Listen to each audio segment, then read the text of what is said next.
ম্যাক্সিতে এই ইলাস্টিক গলাটা আমি কিভাবে সেলাই করলাম চলুন সেটাই আপনাদের সাথে শেয়ার করি। প্রথমে আমি 2 ইঞ্চি পরিমাণ কাপড় ভাঁজ করে নেব এইভাবে।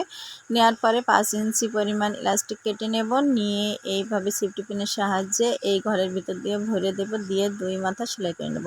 আমি এক মাথা সেলাই করে নিচ্ছি ইলাস্টিকের, এবার আরেক মাথা বের করে নিচ্ছি। নিয়ে এই যে সেফটি পিন খুলে নেব, নিয়ে এইভাবে আরেক মাথাও আমি সেলাই করে দেব। এই 2 মাথা যখন সেলাই করা হয়ে যাবে, ঠিক সোজা সাইড থেকে উপর দিয়ে একটা আমি চাপ সেলাই দেব টেনে টেনে।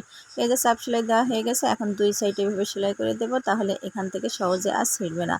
এবার 2 সাইড যখন সেলাই করা হয়ে যাবে, তারপরে আলাদা একটা কাপড়ের পটি নেব, নিয়ে এই 2 সাইডে আমি আবার এই পটির অংশটা লাগিয়ে নেব।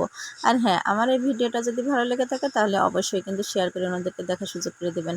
আর যদি ফেসবুক থেকে দেখে থাকেন তাহলে ফলো করে দেবেন, আর যদি ইউটিউব থেকে দেখেন তাহলে সাবস্ক্রাইব করে রাখবেন, যাতে এই ধরনের নিত্য নতুন ভিডিও সবার আগে আপনার কাছে পৌঁছে যায়।